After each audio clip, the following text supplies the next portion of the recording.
Welcome to New York City Visions. I'm your host and fellow New Yorker, Herb Malsman. Hope you've listened to part one of our day today. We're in Central Park. Our date is June 23rd, 2012. It is a gorgeous, beautiful, beautiful, beautiful day here in the park after some hot and humid weather. And some thunderstorms and at least one water spout along the Narrows area in Brooklyn, the very Narrows area. We are here for Adventure New York City in Central Park. Adventures NYC, it's called actually Adventures NYC. We are just kind of floating around speaking with the folks who are taking part. A lot of sponsors. Some of the sponsors here, the North Face, and a whole bunch of. That's the one sponsor I see offhand, but Citibank is here. We're going to talk about city bikes in a little while, and as we move along, you'll get to meet some of the folks, the non-profit folks here. I wanted to kind of come along when I was kind of researching who I was going to speak with. I was walking along this lane right here. We're at the band shell by the Naumburg band shell here in Central Park. That's it. You come in on 72nd Street off Fifth Avenue to get to this band shell. We're moving along, and we're at a let's go across the way here first. Because I promised them I'd be back, so let's do that. I am Outward Bound, New York City Outward Bound Schools Adventure and Team Building Programs. Well, you're nice and cool under here. You got the shade on. Who can speak for Outward Bound? We all can. What do you want to do? So, okay, your name? My name is Kate. Kate? What am I being recorded for? New York City Visions. It'll be on YouTube and internetarchive.org. Oh, okay. No pressure. Oh, no.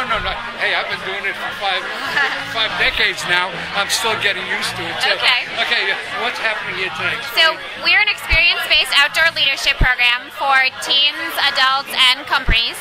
And we offer programs that take individuals out into the wilderness to learn more about the outdoors and about themselves. We offer treks on a range of different kinds of programs, so hiking, backpacking, sailing, in different parts of the country, North Carolina, Maine, Minnesota, Aspen, Colorado. And it's a great way to learn not only more about the environment and the outdoors and survival skills, but about yourself and about your peers. How did this come about, and did you mention where it was born? I think it started in Colorado. I don't know the exact date. I'm going to defer to one of my friends here for that information. Okay, so can I pass it along? Sure. Okay, moving along. Share the wealth here. Share the wealth. Okay, we're doing it. Your name? My name is Daniel Lilienthal. Daniel? Yeah, Daniel. Okay, talk about the birth of this organization. Right, so Outward Bound was founded in 1941 by a man named Kurt Hahn. He was an educator in Germany, and he started a school called the Salem School, which is Salem meaning peace. And he wanted to create a school that taught kids, how to know right from wrong, and this was going on during Hitler and World War II. So Kurt Hahn ends up moving to the United Kingdom and starts an Outward Bound school to help British sailors to develop confidence so they could survive the challenges of World War II. Outward Bound came to the U.S. in the early 1960s. It was actually started to help train Peace Corps volunteers before they went on their trips. This is our 50th anniversary, so they started in 1962. And this began in 1941, in 1941, in the very heart of Hitler's Germany. That's correct. Germany. Yes, 41, and then he moved to the UK in the early 40s and started a school there. But basically, he was in conflict with the party. He was, and part of Outward Bound is about trying to do right in the world and to make positive contributions to the world, and so that's part of our history and part of our legacy. You see what I just did? I knocked over a side of the corner. But you got it just in time, though. Wow, how about that? Okay, thank you. Okay, and where might we hear Herb Malsman, you'll find this on Herb Malsman, going to YouTube, Herb Malsman, M-A-L-S-M-A-N. Hey, I'm doing a commercial there too. Hey folks, how you doing? And it's going there, and it'll be New York City Visions, Herb Malsman, and you'll see the lineup right there. Wonderful. You'll be in part two. Let's get a website from you. Your name? My name is Jamie, and it's outwardbound.org. How did you come to this organization? How did you get involved? I wanted to get outside a little bit more, and I didn't have friends that really enjoyed it, being outdoors as much. So I did a little research, and I found Outward Bound, and I went me personally, and I want to share that with other people. Are you a volunteer, or how does that work? We're all alumni, and we all live in the New York City area, so we came together, and actually these guys started it more than I did. I followed them, and we've just become more and more involved in trying to spread the Outward Bound word. Thank you. And your name? My name is Dana Donadio. Dana Donadio. That kind of flows. It kind of does. Dana Donadio. Okay. It's one of those names you can't forget. I went on my Outward Bound course. I was in a point in my life where I just felt like I needed a little bit of a personal challenge. I love the outdoors. I wanted to see what I was made of, if I could, make it out there with a group of total strangers and push myself to my limits. And it stuck with me. The lessons have stuck with me, and as Jamie said, now I'm a committed alumni. I want to give back and help promote this wonderful organization. It's kind of like an actual Survivor program, because Survivor, you got the cameras and what's going on, and the snack bar, and probably a movie house. They teach you, how to rely on yourself and, the others around you. It's very much about teamwork and leadership. Okay, give us the website one more time. Sure, it's www.outwardbound.org. Outward Bound, O-U-T-W-A-R-D, bound, one word, of course. B-O-U-N-D, correct. Thank you, I got everybody. Thank you very much. Okay, again, your names are? Kate Kirkland.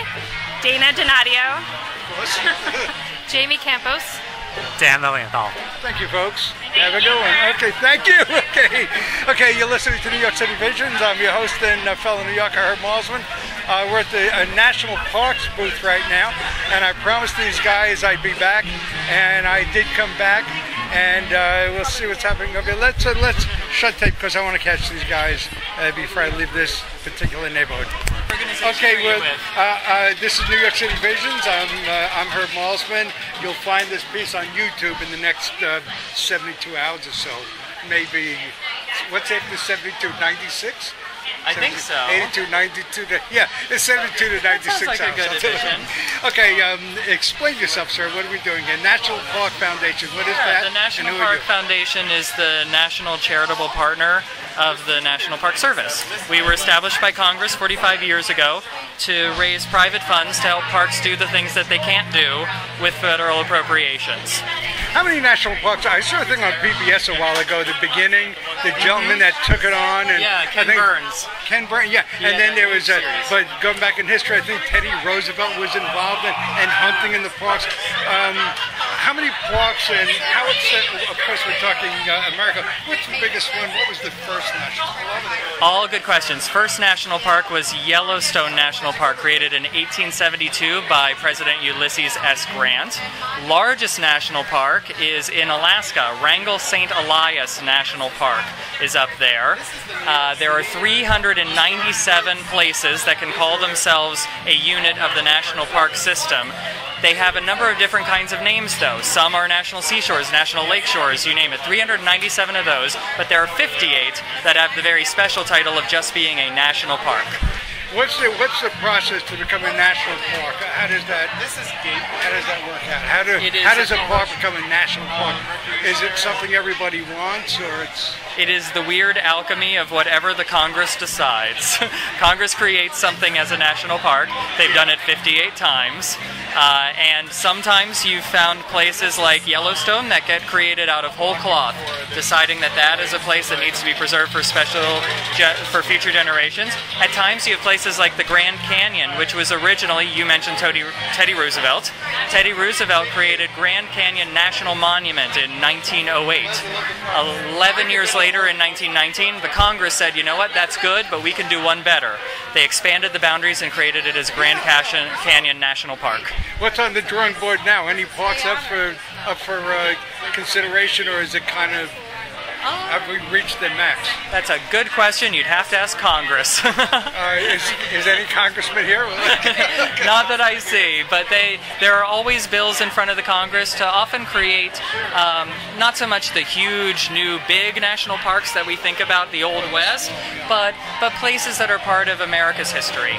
So you find a number of different sites. The most recent national park to ever be created is not far from us, where we're standing here in New York, but Patterson Great Falls National Historical Park was created as the most recent, the 397th national park, just last year. Where is that located? Patterson, New Jersey. Patterson, New Jersey. So Exactly. it's in So New York. not too far away. Patterson Tri-State Great area. Falls is the most recent addition to the national park system. And again, your name is? Dan. Dan, thank you very much.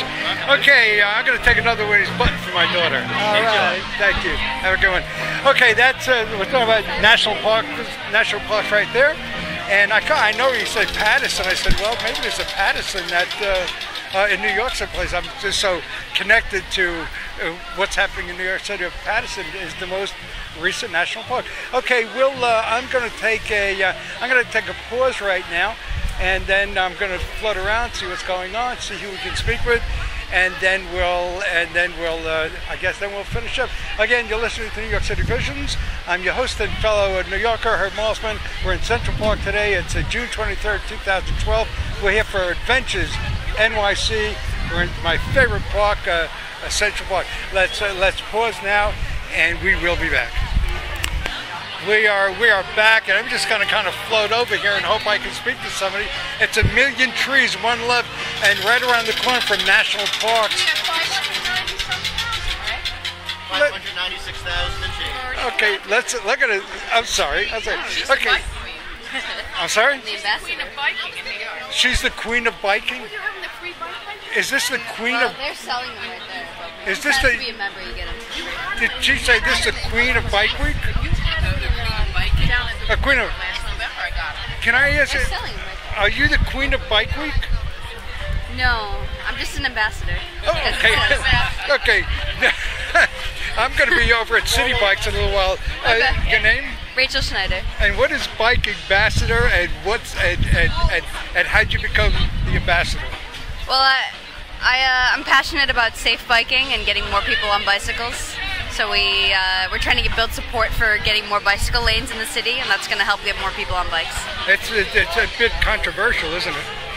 A little bit, yeah. Safety and all that. Are there Safety is controversial. No, I mean, about the traffic flow and bikes, and they're trying to limit the bike lanes, and folks are looking to expand it. But there is a, There's controversy, yeah. Absolutely. Are there many ambassadors, or are you the only one? No, they're going to be 12. 12 ambassadors altogether? Yeah. Okay, there you go. And your name again is? My name? Yeah. Rachel. Rachel, thank you. Okay, thank you. Okay, the lady that mentioned bike ambassador, your name is? We were asking her a million questions. Ginger. No, I was talking about bikes right now. Now we're into trees. Okay, we're going to talk trees now. Okay. Trees. I don't know what this is, but this That's is it's part of a tree. Your name is? Ginger. Oh, Ginger. Oh, perfect for trees. Is there a ginger kind of thing happening? You're with the trees? I'm a volunteer with the tree people. Okay, before we move on to the tree people, how did you come to... Because I love trees, and I love outdoors, and it's a win-win for everybody, right? I guess so, right? Look at us all. We're all under shade. That's right. Okay, thank you. And all of a sudden it stopped. I didn't know where to go from there. Okay, your name is? My name is Keith. Okay, so it's 1,000,000 trees, one love. Explain the organization, the history of the organization. So pretty much we're trying to plant 1,000,000 trees within the next few years. We're more than halfway there. Okay, where are you planting them? All over New York City, some in parks, some in front of buildings, or those are called street trees. Is this like a midnight kind of thing? You guys get up around 11 o'clock and get dressed and get your seeds and head out, and all of a sudden 6 months later there's a tree. How'd that happen? No camouflage needed, no overnight missions. It's a organization that's actually part of New York City, so we receive support from New York City, and all the volunteers are like you and me. Like you and me. Okay, there you go. Okay, and again, your name is? My name is Keith. Okay, let's move on. You finished with your bagel and that's pretty good. Okay, your name? Andrew? Andrew. Yep. How do you go about? Okay, now you see. Explain to us how you get from. Are you walking along a road someplace to a street, or say this place could use a tree? this is a good question. What's the process? How does it begin? Where does it go? Yeah, good question. Well, there are two ways that we go about doing that. One is through individual requests from the public. You can walk down the street and say, hey, that looks like a nice spot for a tree, and either put in a request through our website, milliontreesnyc.org, or call 311. Our enforcers will inspect the space, see if it's okay for planting, then put a tree in. And we also look at places where there are few trees, which need more tree canopy installed.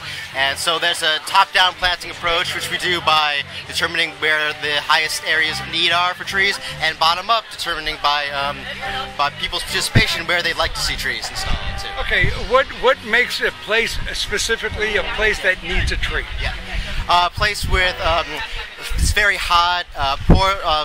Lots of traffic congestion. We're concentrating on areas where there are high rates of respiratory illness and asthma because trees will filter out those particulates that cause respiratory illness.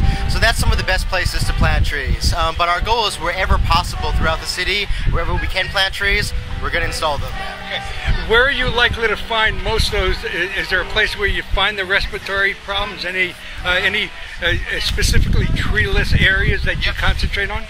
Yep, definitely. We have 6 trees for public health neighborhoods throughout the city that have low rates of tree stocking, low canopy, and high rates of respiratory disease and asthma. In Manhattan, it's East Harlem. We have Morsania and Hunts Point in the Bronx, East New York and Brooklyn, and Stapleton and Staten Island and Far Rockaway in Queens. So those are areas where we're concentrating our plantings. Right. Okay, I guess that's it. Huh? Give us a website. This is very interesting. Yeah, milliontreesnyc.org. And it's a million or a million? What? Just Million Trees. Million Trees NYC. milliontreesnyc.org. Thank you. Can I take a button? Yeah, of course. Okay. As long as you wear it. And your name again is? It's Andrew. Andrew, thank you very much. Okay, a million, but it says a million trees, but the website is Million Trees. NYC. Got it. Okay. Got it. What you got here? Refer back to our website. Okay. Okay, let me just pause here. Again, you're listening to New York City Visions. I'm your host and fellow New Yorker. I'm going to pause here for a moment to get some information from A Million Trees, and then we'll be back. Let's pause. We are back, and we're at a thing, Energy Do-a-thon. We're going to get with a lady by the name of Lisa in a moment. She's giving out wristbands right now. We'll find out what the wristbands are for. Run, bike, win. Run in the human hamster wheel and pedal the energy bikes to generate electricity. So that's what's happening. I don't know if we're going to be able to get her. She's stamping. She's stamping Chevrolet Corvette. Yeah. Lisa, you're stamping a passport. What are they? The passports are actually a way to get everyone to collect stamps or points for all the activities that they get involved in. So if they paddle surf or they bike and charge their cell phones, then they get points, and then when they collect them, they can redeem them for really cool North Face prizes. Now this is sort of a hamster wheel, folks. What's the hamster wheel? It generates electricity. So when you're running on the hamster wheel, it generates electricity which gets fed into our energy well. And then we feed that electricity to our snow cone machine. And the people that participate end up getting free snow cones after. And then you can charge your cell phone? Yes, you can ride our bikes and charge your cell phone as well. The hamster wheel? No, the hamster wheel is just for the snow cone machine. Okay, this is the way to get the passport stamp. Thank you very much. Yeah, thank you. Okay, so there are folks pedaling a bike, and I guess the bike is the bike generating the hamster wheel? I think it's snow cone. So you're generating the electricity for the snow cones? Machine, yeah. Are you going to get a snow cone out of this? Absolutely. Okay, how's it going? It's really tough. How many miles have you done so far? 30. 3? 30. 30 miles. All right. Okay. Your name? Peggy. Peggy? Good. Thank you. I guess, but I will get a snow cone. I'm not pedaling. I don't know. I think you could just line up for a snow cone. Oh, so you're not pedaling for your own snow cone, you're pedaling for other snow cones? Yeah, I guess so. What are you, humanitarian? I do what I can. What's that? I do what I can. Okay, so we're looking at two guys here doing the hamster wheel kind of thing, and Globe Inheritance, globeinheritance.org. This gentleman must be. Are you running the hamster wheel here? Yes, sir. Yes, I am. Have you tried this? Have I? Yeah. How'd it go? It went well. And now great. is he powering his cell phone now? He's actually, no, there's no cell phone connected, but he could. He's actually charging our snow cone maker. Oh, I see. So, in other words, you can't be carrying your cell phone in your pocket and Yeah. It's not wireless. Okay, that's what's going on. I'm gonna shut down. What I want to do is I want to go into the city bike thing and speak to them, and then we'll shut down. Again, you're listening to New York City Visions. I'm your host and fellow hamster, Herb Malsman. That was fun, wasn't it? Let's shut down, and we'll be back in a moment. Let's pause. We're going to spend a little time with City Bike NYC in just a little bit, but we're at a little space here called missionelectric.org, and I guess we're talking means of conveyance right now, the way to go, and we're here at the booth here. Let's start. He looks like he's leaving, so we're going to speak to this. Hi, my name is Herb Malsman, New York City Visions. What is Mission Electric? I kind of know, but fill us in. MissionElectric.org is a new website that's launching in the next few days, and pretty much it's going to allow New Yorkers to have a say about electric vehicles without actually owning one. So you'll be able to vote about which Drain Reed has an electric van that delivers their goods and services, what Hertz Connect location will have electric vehicles available, what kind of events electric vehicles should come and crash. So it's sort of a fun interactive platform that just allows people to have a say without actually having to, purchase a $40,000 car. So they can actually make their voice heard. Exactly. Okay. So, we're in New York, we don't own vehicles, but we sure have an opinion about them, so this allows us to do that. Yeah, New York City is not a good place to own vehicles. It's very expensive. Just parking meters expense the fines. They're very expensive. But with organizations such as Hertz Connect, you're allowed to have a vehicle available to you whenever you need one. We all need one every once in a while, and in this case, you'll be able to choose to go with an electric car, which is a lot better for the environment. In the last few days, the oil prices, the stocks are going down. The oil prices are going down below $80 a barrel or so. They may be feeling because of course, as cars, you add miles per gallon and all that, less gas is needed, and of course, with the electric cars now, the oil countries are kind of feeling the pinch right now, perhaps a little bit. Well, the electric car, is definitely the way of the future. At least that's the way we see it. It's a way to keep power locally. It's a lot greener. It's a lot just, it's a locally resourced American vehicle. Okay. Your name? Did I get your name? I think I did. You did. Julie. Julie. Okay. Give us give us the website. It's missionelectric.org, and it's in New York City, Boston, and Philadelphia. Okay, is it branching out, or is this the beginning? We're launching right now. We're brand new. So join and be part of the mission. Missionelectric.org. That's correct. Julie. Yes. Thank you. Thank you. I'll see you on the way back. I'll sign up. Okay. We're going to head over to another means of conveyance. It takes your power. We're heading over to City Bike NYC. And I wanted to catch them before we shut down. I just want to do a quick piece with them.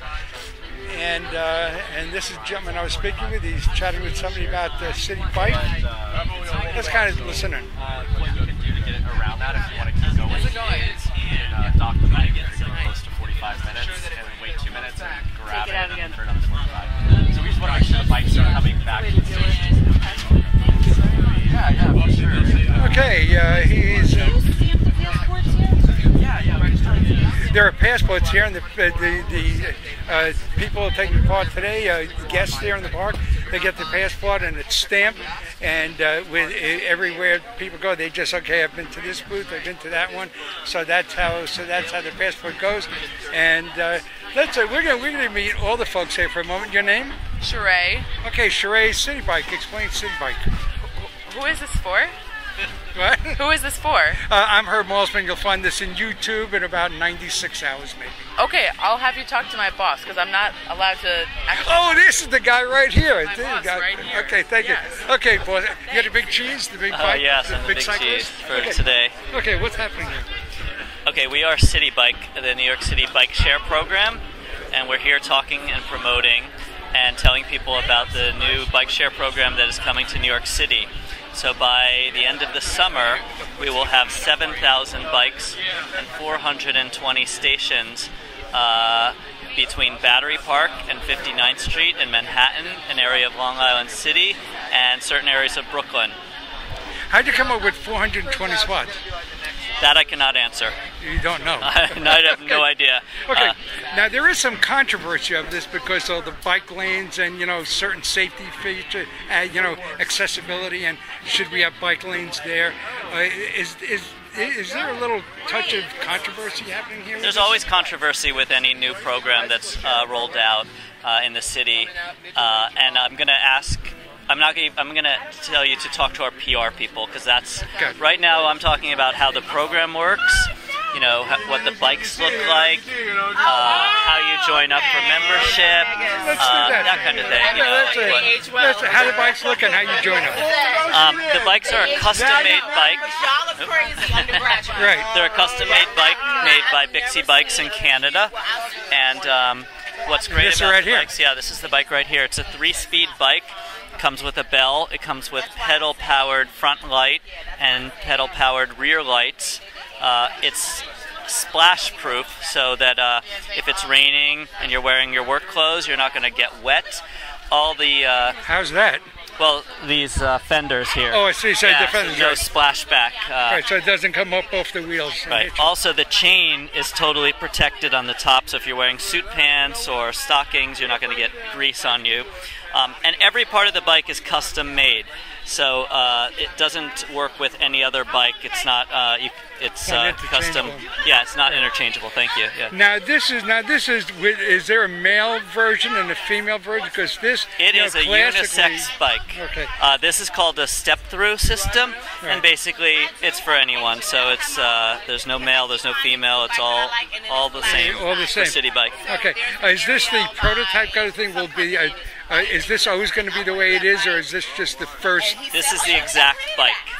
Forever and ever. Yeah, this is right now. You're looking at bike number 2, the second bike to roll off the system, and it will look like this pretty much. It will have a little carrier in the front and all the features I just described. Another cool feature is on the seat. The seat is very easily adjustable, and there's a number that you can remember. So if, say, you're tall and you need a number 6, then whenever you come up to a city bike station, you just move the seat up to number 6, and that's your size. Is 10 numbers here? This system goes up to 10, yes. So for really tall people. Also, I'm thinking about this is Spinal Tap, where his amp went to 11. Oh. I was like, so it never does. Okay, again, your name is? I'm Jeff Walensky with City Bike, New York City Bike Share Program. And of course, that's Citibank. City Bike. I know it's City Bike, but is that connected to Citibank? Citibank is our advertising sponsor. Right. And so we are connected with them and an advertiser. From that point of view. Yeah. Great. Yeah. Okay. Okay. Give us a website. Yes, thank you. It's City Bike NYC. That's CITIBIKE-NYC.com. And on the website, you'll find information about signing up for membership, and also what a lot of people want to know is where are the stations. So the station maps can be found on the website as well. And again, the website again, one more time? CityBikeNYC.com. City CITI.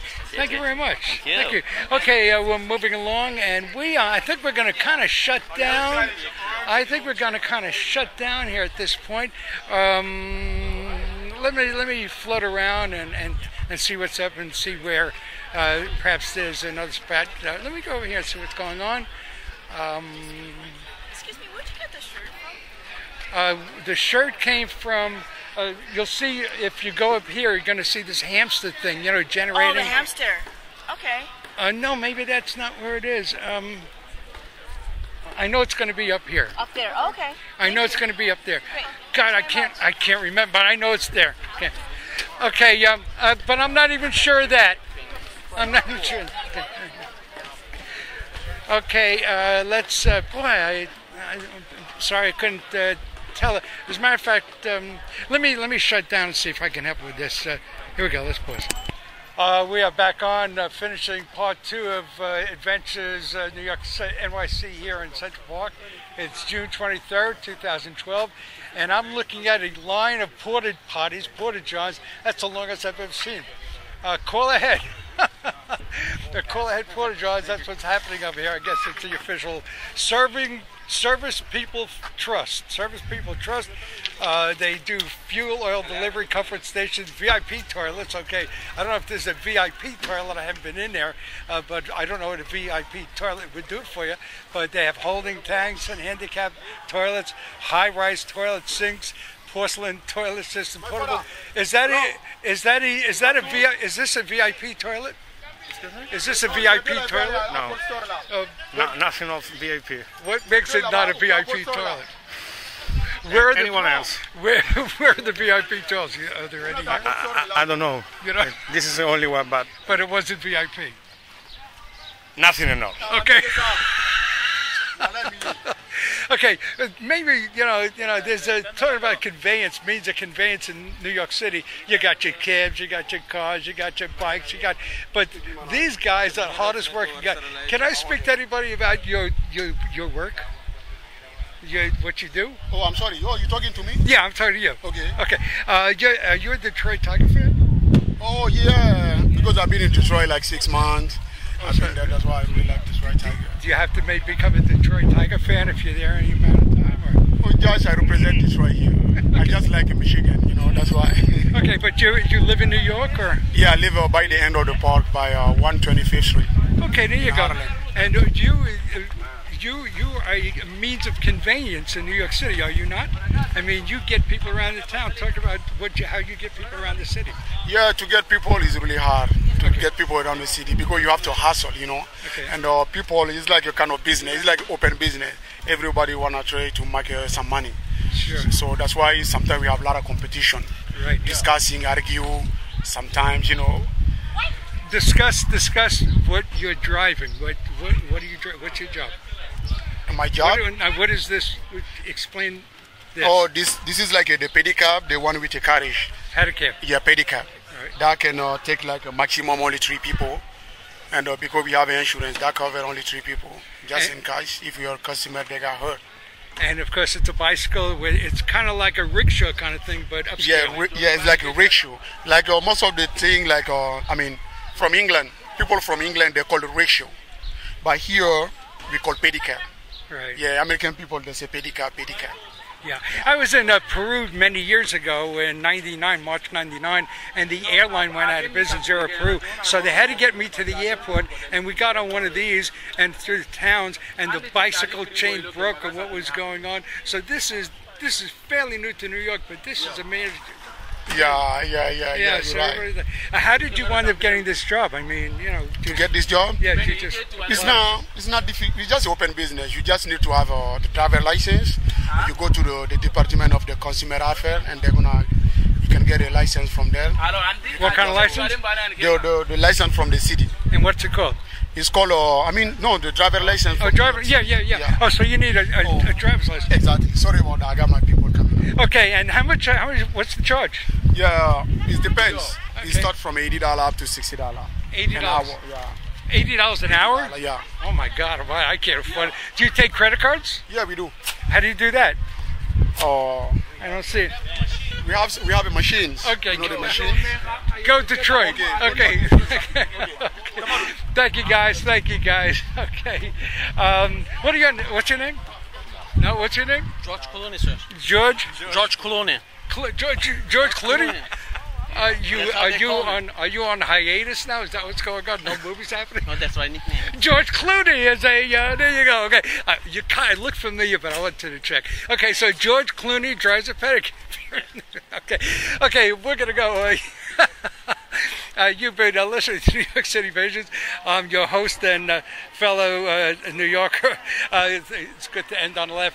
You're listening to New York City Visions. I'm your host and fellow New Yorker, Malsman. We're going to shut down. It's Adventures NYC. It's June 3rd, 2012. A beautiful day in Central Park, and that's where we are. Let's shut it down. Thanks for tuning in, and we'll see you next time. Bye-bye.